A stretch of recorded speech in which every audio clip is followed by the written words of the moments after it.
Hello, and welcome to Unerasing LGBTQ History and Identities, a podcast. I'm Deb Fowler, co-founder of History Unerased. This episode is a deep dive into a monumental Supreme Court case in 2003, Lawrence v. Texas. The court's decision opened the door for marriage equality and other extensions of liberty.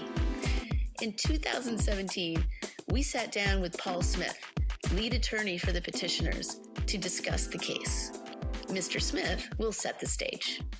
Truly astonishing experience to be centrally involved in that case, because we did have the sense that it was monumentally historic, that it would change the relationship between the gay and lesbian communities and their own country, and remove what was just a terrible barrier to any progress toward legal equality for people in this country. The case that had said it was perfectly okay to put people in jail for being gay.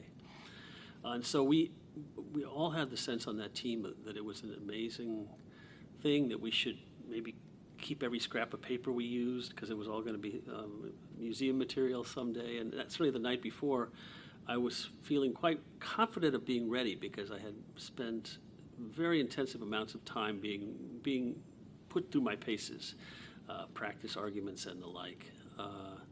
And I think I felt okay about it. The next day was quite interesting, though, I'll tell you that. The crowds of people had been sleeping out on the sidewalk for at least 24 hours to try to get in to see the argument.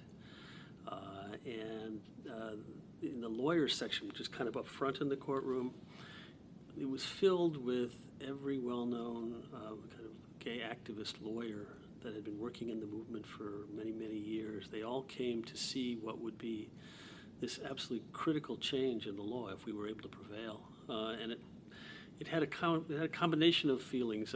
The one part of it was really supercharged to have all of those friends and allies pushing and staring the court in the face and saying, we're all here to make sure this happens the right way. But it also created a lot of pressure not to be the one who screwed up in front of all of those people who could have done a lovely job themselves and probably had been working on these issues much, much longer than I had. It was nighttime in September 1998 when the police responded to a call reporting a weapons disturbance in the private home of John Lawrence. The call to the police was made by an intoxicated man named Robert Eubanks. He told the police that Tyrone Garner and John Lawrence were in Lawrence's apartment and that Garner had a gun. Police officers entered the unlocked apartment with caution. The first officer on the scene, Joseph Quinn, took the lead, and he and another officer went to the bedroom at the back of the Lawrence residence. There, the officers reported that they saw Garner and Lawrence engaged in a consensual sexual act. The arresting officer charged Lawrence and Garner with violation of Texas Statute 21.06, known as the Homosexuality Conduct Law, established in 1973. Lawrence and Garner were convicted by a justice of the peace and charged a $125 fine plus court costs. LGBTQ activists recognized their arrest and conviction as an opportunity to challenge the homosexual conduct law. Both Garner and Lawrence denied that they were having sexual relations, and most evidence points to this being true. But to challenge the anti-sodomy law, the men had to plead no contest to the charges. To this end, Lawrence and Garner requested a trial and were again found guilty in December 1998. The case made its way through the Texas court system until the conviction and statute were challenged in the State Court of Appeals. In 2001, this court agreed with the lower court and upheld the convictions of Lawrence and Garner. Attorneys from Lambda Legal, working on behalf of Lawrence and Garner, asked the Supreme Court to review the case, which the court agreed to do in December 2002. The justices considered three questions. 1. Did Lawrence and Garner's criminal convictions under the Texas homosexual conduct law violate the 14th Amendment guarantee of equal protection under the law? 2. Did their criminal convictions for adult consensual sexual intimacy in their home violate their vital interests in liberty and privacy protected by the Due Process Clause of the 14th Amendment? 3. Should Bowers v. Hardwick be overturned?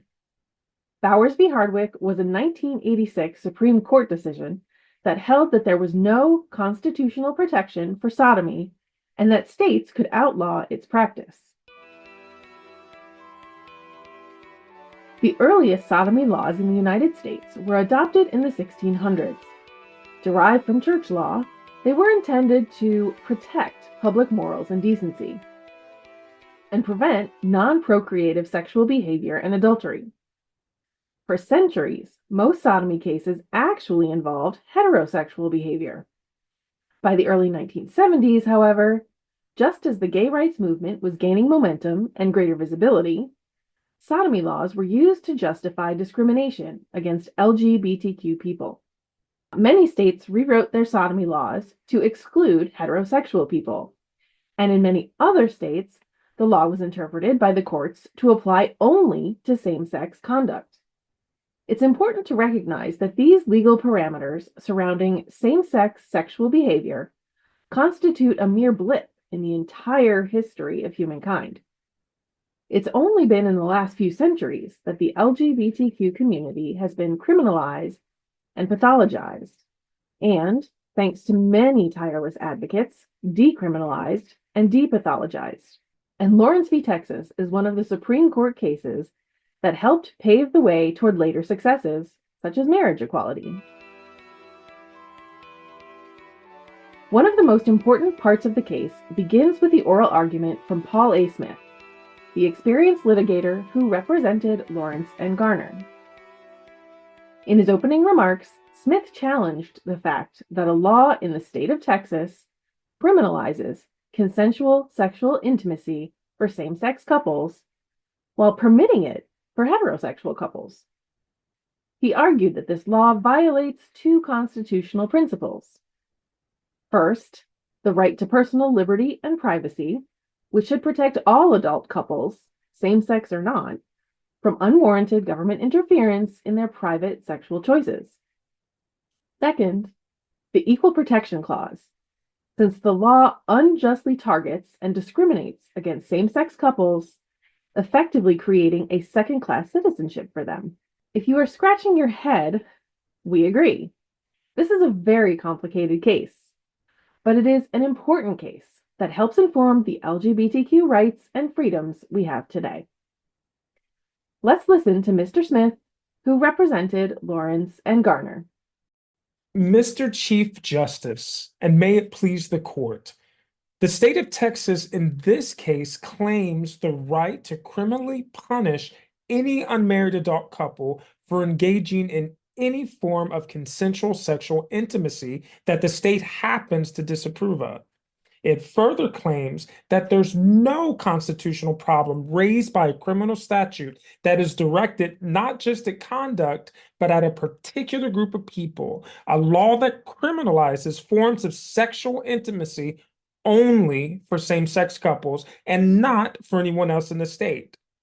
They bring two constitutional claims to the court today.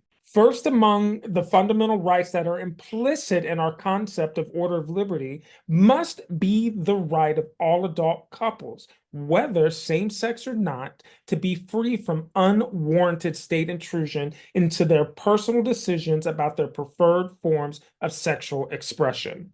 Second, there's no legitimate and rational justification under the Equal Protection Clause for a law that regulates forms of sexual intimacy that are permitted in the state only for same-sex couples, thereby creating a kind of a second-class citizenship to that group of people.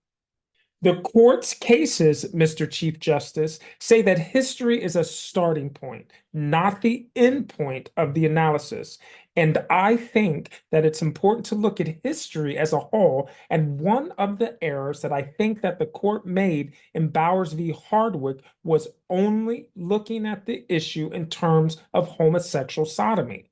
If you look at the history as a whole, you find a much more complicated picture.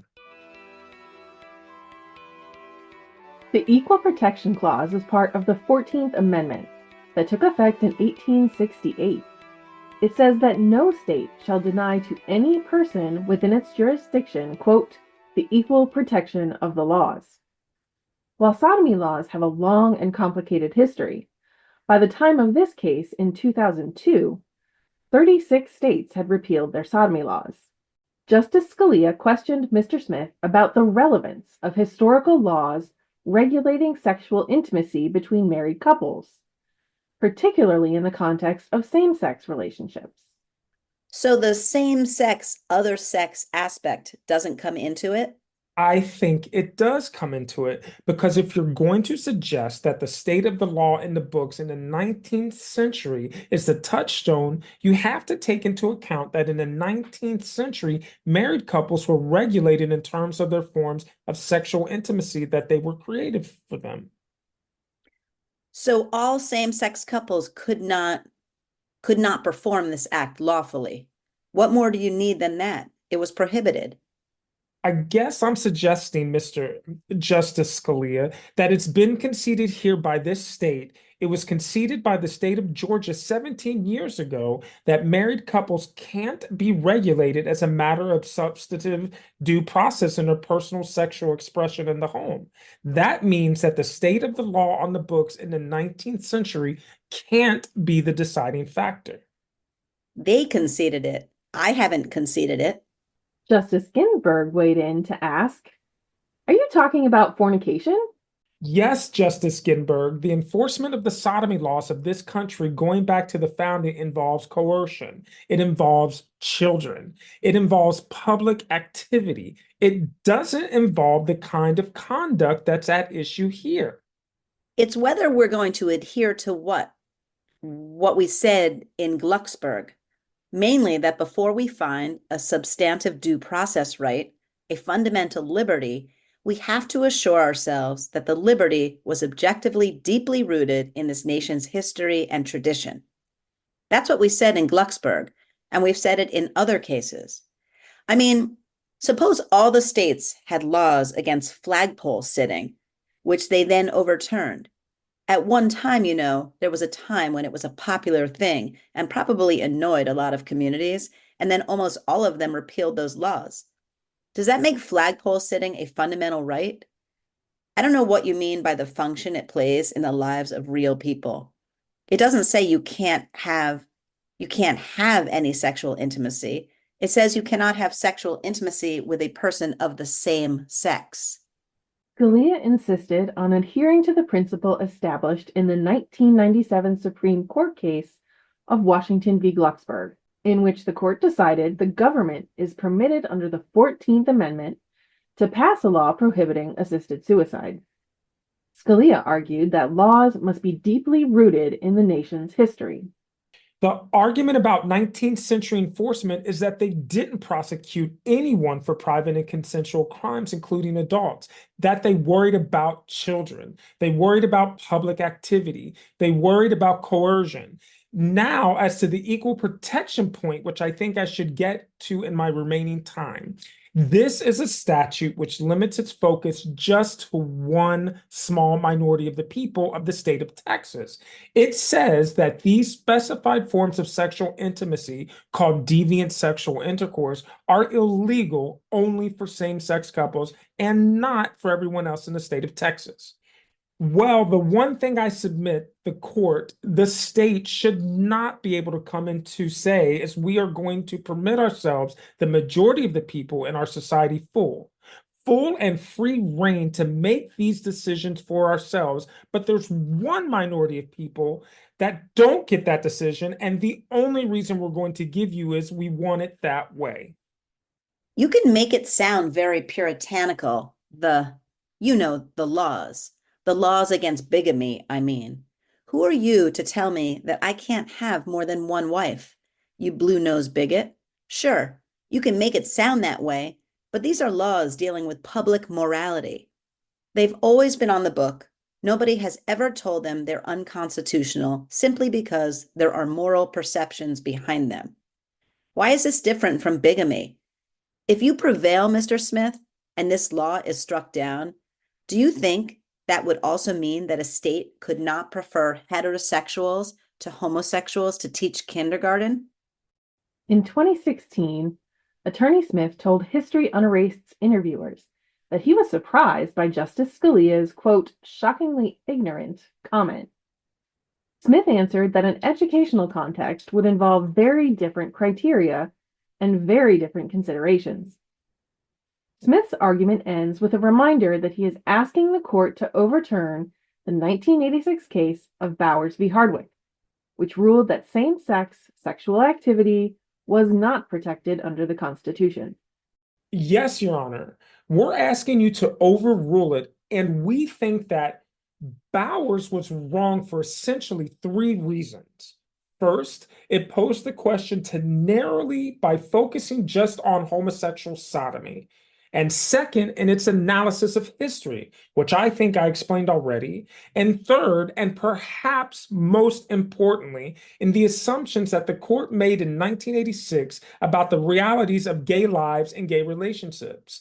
I submit it has to be apparent to the court now that there are gay families, that family relationships are established, and that for those people, the opportunity to engage in sexual expression as they will in the privacy of their own homes performs much the same function that it does in the marital context. That you can't protect one without the other, that it doesn't make sense to draw a line there, and that you should protect it for everyone. That this is a fundamental matter of American values. So, to summarize, if you missed any of the argument, Smith contended that Bowers was misguided for three main reasons. First, it framed the issue too narrowly by focus solely on homosexual sodomy. Second, its historical analysis was flawed. Third, and perhaps most importantly, the court's assumptions in 1986 about the realities of gay lives and relationships were misguided. Gay families exist and their relationships are valid. For these individuals, the ability to express their sexuality in the privacy of their homes serves a similar purpose to that of sexual expression within marriage. Thus, it doesn't make sense to draw a line between the two. Protecting one necessitates protecting the other. This is fundamentally an issue of American values. Next, we turn to the arguments presented by Charles Rosenthal, who was representing the state of Texas. He argued that the enforcement of the Texas Penal Code statute does not violate the 14th Amendment because the Constitution does not explicitly address privacy or sexual conduct. Give me just a moment, Mr. Chief Justice, and may it please the court. The state humbly submits that enforcement of Texas Penal Code Statute 21.06 does not violate the 14th Amendment of the Constitution because this court has never recognized a fundamental right to engage in extramarital sexual conduct, and because there is a rational basis for the statute sufficient to withstand equal protection scrutiny. Since the Constitution does not expressly address the issue of privacy or of sexual conduct, we look to the court's precedents and to the history of our people. If a historical traditional analysis applies, it then serves as objective guidepost to guide this court, as long as those ideals and laws do not infringe on fundamental rights. The record in this case does not particularly show which rights the petitioners are asking to uphold. I don't understand what you mean by that.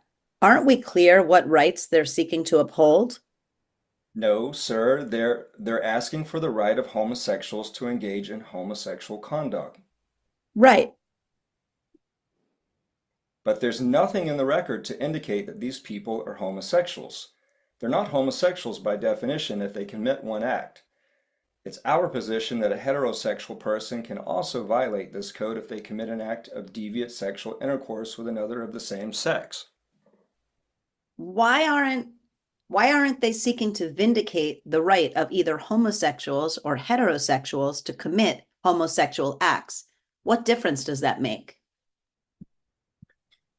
Rosenthal suggested that this decision belongs to the states. The same argument has been made about slavery, school integration, gun control, and is currently playing out with respect to reproductive rights. After this exchange, Justice Breyer weighed in. But the argument of Bowers to overrule Bowers is not directly related to sodomy. It's related, but not directly. It's that people in their own bedrooms, which have their right to do basically what they want, it's not hurting other people, and the other side says Bowers understated the importance of that. It got the history wrong. It didn't understand the relationship of sodomy to families. In addition, Bowers has proved to be harmful to thousands and thousands and thousands of people, if not because they're going to be prosecuted, because they fear it.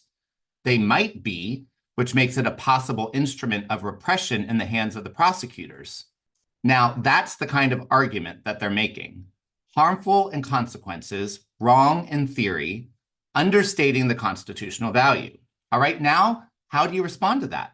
I would like to hear your straight answer to those points, because on their face, I'm not a criticism. I mean, directly responding to the question.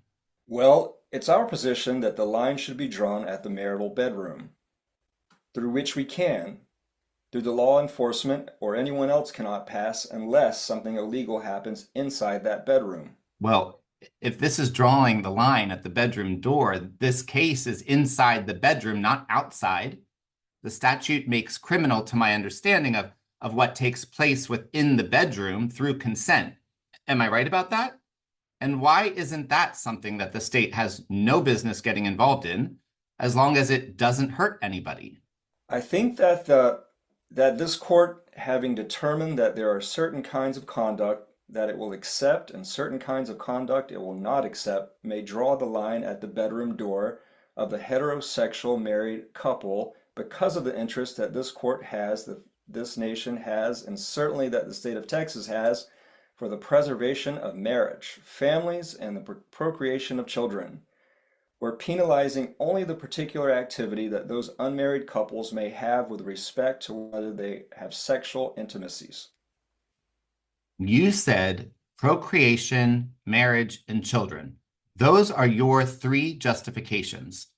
Now, from what you recently said, I don't see what it has to do with marriage, since in fact, marriage has nothing to do with the conduct that either this or other statutes do or don't forbid.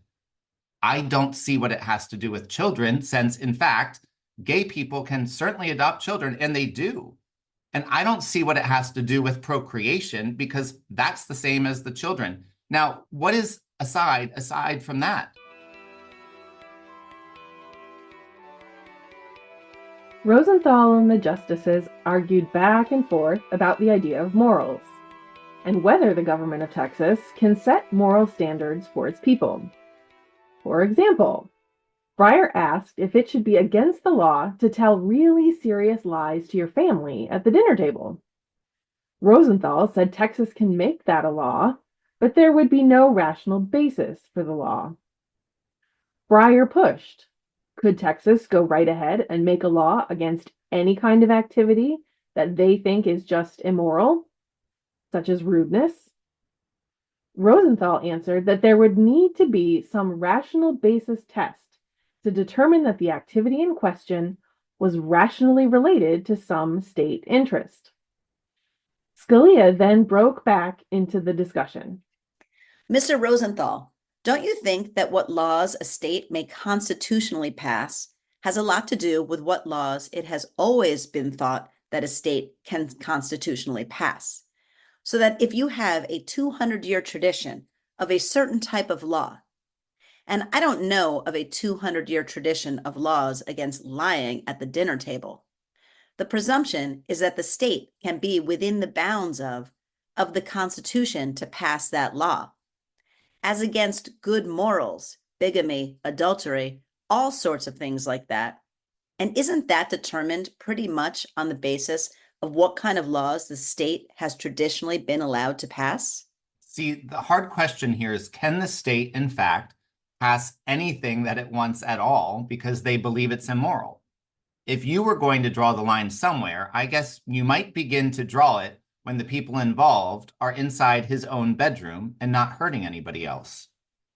Justice Souter interjected to argue that when the state criminalizes behavior as immoral, Customarily, what it points to is not simply an isolated moral judgment, but a moral judgment which is backed up by some demonstration of harm to other people. Rosenthal responded that part of the rationale for the law is to discourage similar conduct.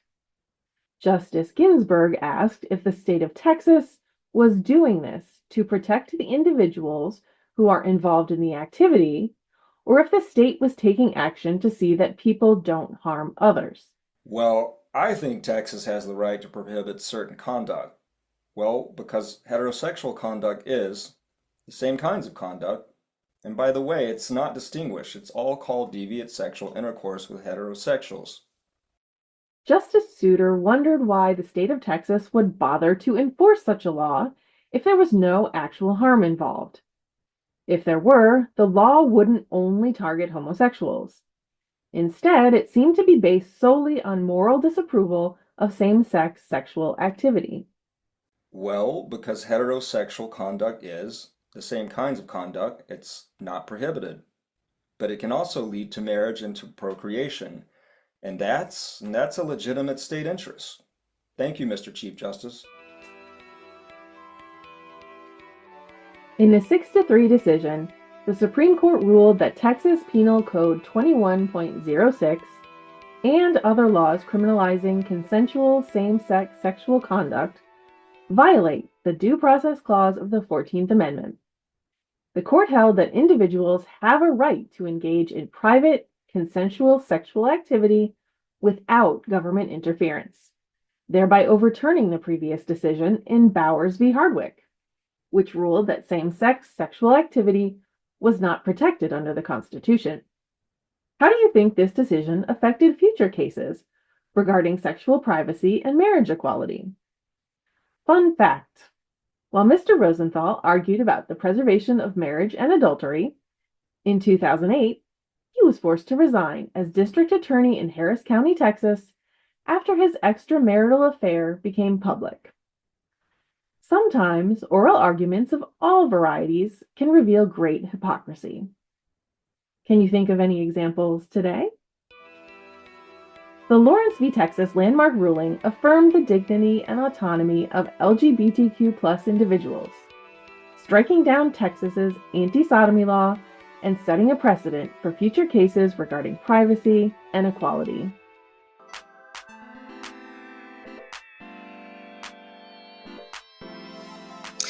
This podcast is funded by the New York City Council. It was developed by History Unerased and produced and edited by Dinah Mack, our Youth Equity Program Director and podcaster. And special thanks to our colleagues for reading parts of the Supreme Court transcript. You heard from Jakarta Ralston as Mr. Smith, Danny Roberts as Mr. Rosenthal, Dinah Mack as Justice Scalia, and Eric Fisher as Justice Breyer. Our theme music is 1986 by Brother D via Tribe of Noise.